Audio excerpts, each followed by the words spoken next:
Good morning, Olympians. If you're able, please stand for the Pledge of Allegiance, followed by a moment of silence.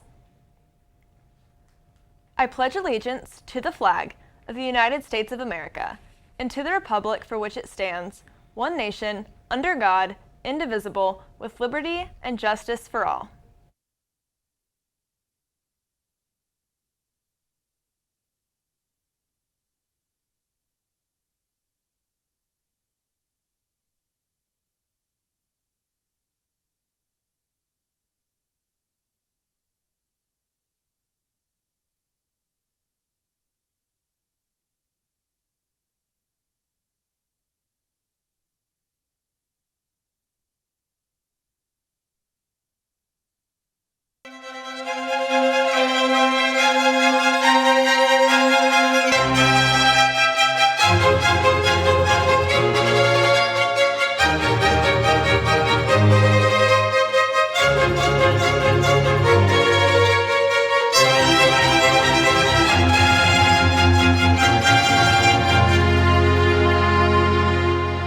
Welcome to this week's announcements. I'm your host, Elena Scholl, and I hope everyone is having a great last week. Now, let's hop into today's top story. As the school year is coming to a close, teachers are finding ways to help the students end the year on a positive note. The criminal justice class here at C4, alongside the Columbus Fire Department, managed to achieve exactly that, while giving the students some solid experience in the process. In association with the Columbus Fire Department, the criminal justice class here at East put together a safety event designed to teach students important safety techniques mainly revolved around the dangers of the strength of water. With the desire of entering a job in public safety, lots of training and experience must follow. Luckily, this event was designed and thought out to help give students that training that they will need. Today we had the very fortunate opportunity to be out here with our C4 criminal justice students, and as they're going through that program, they're learning so many aspects of public safety, and one of those is water rescue. So we've come out with our firefighters today to discuss water rescue situations, be it a fire agency or a law enforcement agency. Those agencies will respond out on these types of emergencies. So they're getting a little bit of classroom education earlier in the week, and today we're applying some of those skills to actual rescue situations. So our students are wanting to go into something that has to do with public safety. So it's super important that they know, one, the risks of swift moving water, whether they're a police officer, a firefighter, EMT, whatever it may be, any type of first responder, that they know what the dangers of that swift water are, and they know how to react in a situation of need. You know, if they're on this career path of criminal justice or public safety, police, fire, EMS, just the basic knowledge that they're obtaining today, I hope that they have a greater understanding and appreciation of the power of water. Water is extremely powerful, and it's relentless, and it can be very, very dangerous. So I hope today they're using just some of this to spark their interest in these public safety careers, which there's a huge need for quality, ambitious young folks to be in these careers. So I hope that they use this and pursue that career. Although the nature of the job is rather intense and can be stressful, throwing a little bit of fun into the mix is a common practice for the firefighters, helping to alleviate any tense nerves and making the experience a little more enjoyable. They're all super nice people, and they explain everything so well. They teach it as if we are genuinely wanting to be part of their department, as if we are their trainees, and I think it's been a good lesson for all of us, and it's very in-depth. They make sure you understand it. They're right there with you to make sure everything's going well. They don't put anything at risk. And it's just a lot of fun. I mean, it's fun for us as firefighters. We giggle, we laugh, we have fun with the students. Most of the work that we do, it's typically it's not a good situation. Someone's having a fire, a car crash, they're sick or injured. So these are very positive types of interactions with the community for us. So we really embrace that. We're 7 days away from my students' last day, because I have all seniors, their last day of school. So it's kind of a nice to cap off the end of the year fun activity for them to do. All in all, the students in the criminal justice class were able to end the year on a high note with the local firefighters. The Multicultural Club is hosting a field day today during both lunches on the patio area outside the cafeteria. There will be free games and snacks. Come celebrate the end of the school year and learn more about the Multicultural Club. See Mrs. Gunsher in room 211 or Social Studies resource for more details. Tomorrow, the band has their last concert of the year. It will be located in the East Auditorium at 7. Be sure to come out and support your seniors. All seniors will be asked to drop off their laptops in the tech office after their English class on Thursday the 18th or Friday the 19th. All other students, except ones who are not returning to East, may take their computers home over the summer. The class of 2023's commencement ceremony will take place on Saturday, May 27th at 10 a.m. It will be held in the main gym. Seniors participating in the ceremony, remember to come to the graduation practice on May 22nd at 8:30 a.m. If you do not come to the practice, you will not be allowed to participate in the ceremony. Senior members of National Honor Society, pick up your graduation cords from Mr. Lynotte's room 321. These are available all of this week. Last month, a fun East High School tradition took flight again as Mr. Hamling's astronomy class competed in their annual rocket launch. These student-built rockets blasted off with the goal of keeping their eggs safe. Our goal was to build and design a rocket that would launch the payload and have it deploy the parachute without tangling, burning, or anything breaking off before hitting the ground. So if you look at the egg here, this is all completely handcrafted. This doesn't come from a kit.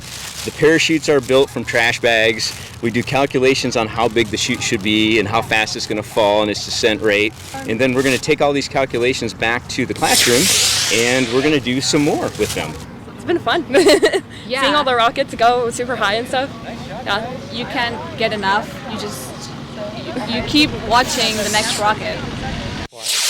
Really entertaining. Oh my God. Very entertaining. That's pretty good, Tabitha. Definitely something to watch out for and kind of scary here and there.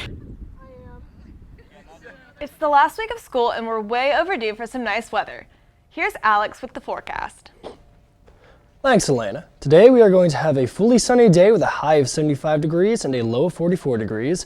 There is only a 7% chance of rain. Tomorrow will also be full of sun with a high of 75 degrees and a low of 51 degrees. And on Friday we'll see some showers in the evening with a 34% chance of rain. There will be a toasty high of 82 degrees and a low of 61 degrees. Back to you, Elena. On Thursday, Columbus had the honor of hosting a cabaret. This version of theatrical entertainment is a mix of a concert and musical. Cabarets contain dancing, singing, and may feature drama. Guests are able to eat and drink during this event, as well as catch up with friends. This cabaret featured actor and singer Amber Gray. She performed a wide variety of songs, all based on different stages of her life. With almost 400 people in attendance at these events, citizens of Columbus are enjoying the cabarets hosted every couple of months. I think it is significant that a little town like Columbus has this caliber of performers available on a regular basis. The cabarets just started sort of spontaneously, but they've been a big hit. Often we bring in performers who have bring a lot of Broadway musical pieces together, pieces from Wicked, from Les Miserables. This was a little edgier. Thought-provoking, I think.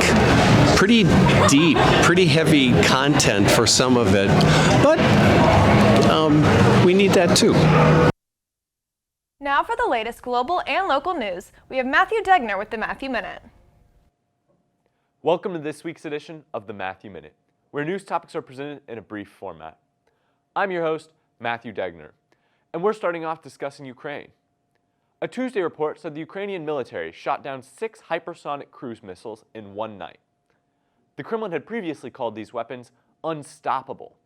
The missiles travel about 10 times the speed of sound, but Ukraine's effective deployment of new Western defense systems may represent another shift for the waging war in the East. In U.S. news, at least 3 people were killed in a New Mexico shooting, where an 18-year-old gunman opened fire in a neighborhood, armed with 3 ballistic weapons. 2 of the responding officers were wounded before the gunman was fatally shot by police. So far, the victims do not seem to have been targeted at all, and authorities are urging anyone with possible information on the shooting to share what they know. In state news, a shooting in Anderson, Indiana, a small city with a population around 29,000, caused chaos at 2:30 a.m. on Sunday. 1 victim was found by authorities with a gunshot wound to the leg, and 5 others who had been shot checked themselves into a local hospital throughout the day. All have now been checked and released, and there are not expected to be any fatalities from this shooting.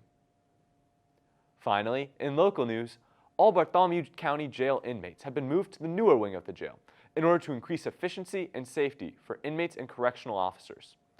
Sheriff Lane stated to the press that a lack of employees was a factor in this decision, but other issues played a part as well.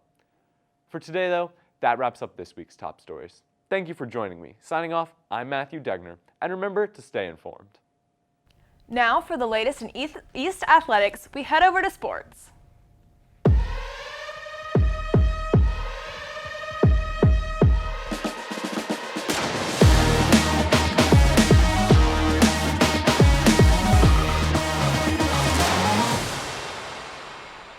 Thanks, Elena. Today, our boys junior varsity baseball team goes against Bloomington North at Bloomington North High School. Also, boys varsity golf goes against Balesville at 4:45 p.m. away. Finally, today, men's varsity baseball against Bloomington North at 6 at home. So make sure to support your O's. On Thursday, girls varsity softball and men's varsity basketball fights Scottsburg High School at 5:30 at home. On Friday, girls varsity softball goes against Bloomington South at 6 at home. And the boys varsity track and field competes in seasonals at North High School at 6:30. Make sure to show your support for all our O's. That's all for sports. Elena, back to you. That's all we have time for today. From Alex, Razor, Matthew, and the rest of the Torch TV crew, I'm Elena Scholl, and as always, remember to take care of yourself, others, and the place, and always remember to be the best part of someone's day. Have a great summer, O's.